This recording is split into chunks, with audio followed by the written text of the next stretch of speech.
నమస్తే, welcome to mega 9 TV. నేను సింధు. గతంలో తెలుగు రాష్ట్రాల్లో ఆయన పేరు మార్మోగింది. పవన్ కళ్యాణ్ ని ఓడించి రాజకీయాల్లో హాట్ టాపిక్ అయ్యారు ఆయన. అయితే మొన్నటి ఎన్నికల్లో వైసీపీ ఓడిపోవడంతో ఆ నేత సైలెంట్ అయ్యారు.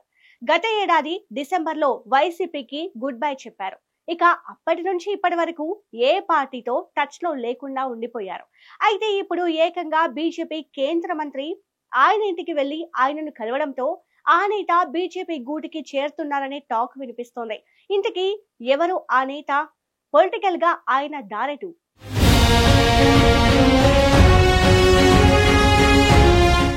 గోదావరి జిల్లాలకు చెందిన ముఖ్యనేత ఆయనే భీమవరం మాజీ ఎమ్మెల్యే గంధి శ్రీనివాస్. గతేడాది వైసీపీకి గుడ్ బై చెప్పేశారు. ఇక అప్పటి నుంచి ఏ పార్టీతో సంబంధం లేదంటూ సైలెంట్ గానే ఉంటున్నారు. కాపు సామాజిక వర్గానికి చెందిన గంధి శ్రీనివాస్ కు ఆ వర్గంలో మంచి ఫాలోయింగే ఉందండోయ్. అయితే వైసీపీలో ఉన్నప్పటికీ ఆయనకు పెద్దగా గుర్తింపు దక్కలేదని తీవ్ర అసంతృప్తిలో ఉన్నట్లు సమాచారం.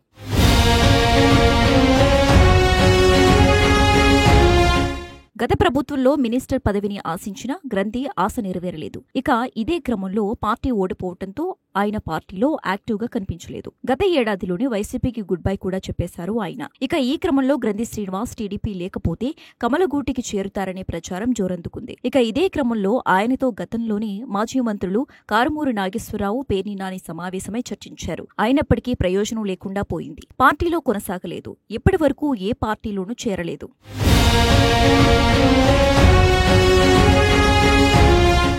అయితే ఈ విషయాన్ని పక్కన పెడితే గ్రంథి శ్రీనివాస్ ఇంటికి బీజేపీ కేంద్ర మంత్రి శ్రీనివాస వర్మ వెళ్లినట్టు గ్రంథితో ఆయన భేటీ అయ్యారంటూ టాక్ వినిపిస్తోంది. బీజేపీలో కీలకంగా ఉన్న కేంద్ర మంత్రి వర్మ గ్రంథి ఇంటికి వెళ్లి భేటీ అవడంతో రాజకీయాలపై సుదీర్ఘంగా చర్చించడంతో హాట్ టాపిక్ గా మారింది. పరామర్శ కోసమే వెళ్లినా పనిలో పనిగా గ్రంథి శ్రీనివాస్ ను బీజేపీలోకి ఆహ్వానించారని ఊహాగానాలు వినిపిస్తున్నాయి. ఇప్పటికే కేంద్ర మంత్రి వర్మ, రాజ్యసభ సభ్యులు పాకా సత్యనారాయణలతో భీమవరంలో బీజేపీ బలోపేతం దిశగా అడుగులు వేస్తున్నారు.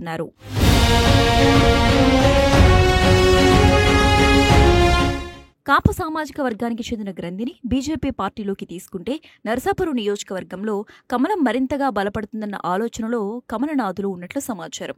అయితే 2019లో వైసీపీ తరపున పోటీ చేసిన ఆయన పవన్ కళ్యాణ్ పై విజయం సాధించారు.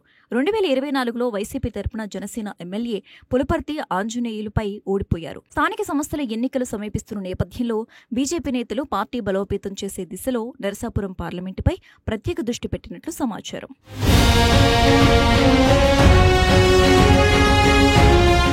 నరసాపురం పార్లమెంటు నియోజకవర్గాన్ని కంచుకోటగా మార్చుకునే పనిలో బీజేపీ ఉన్నట్లు తెలుస్తోంది.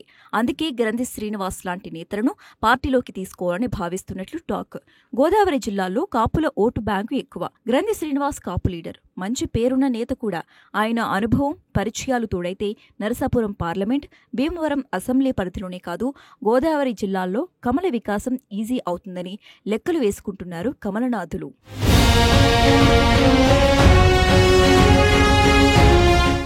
అయితే బీజేపీ నేతల ఆహ్వానానికి ఆలోచించి చెప్తానన్నారట గ్రంథి శ్రీనివాస్. ఈ నేపథ్యంలో ఆయన కాషాయ కండువా కప్పుకోవడం దాదాపుగా కన్ఫర్మ్ అయిందన్న టాక్ వినిపిస్తోంది. మరి ఇప్పుడు బీజేపీ గూటికి చేరతారా లేదా అన్నది ఆయన అఫీషియల్ గా చెప్తే తప్ప క్లారిటీ లేదు. కాకపోతే రాబోయే ఎన్నికల రేస్ లో ఉండాలంటే ఇప్పుడే ఏదో ఒక పార్టీలో చేరి యాక్టివ్ గా పనిచేయాలనైతే అనుకుంటున్నారు గ్రంథి శ్రీనివాస్.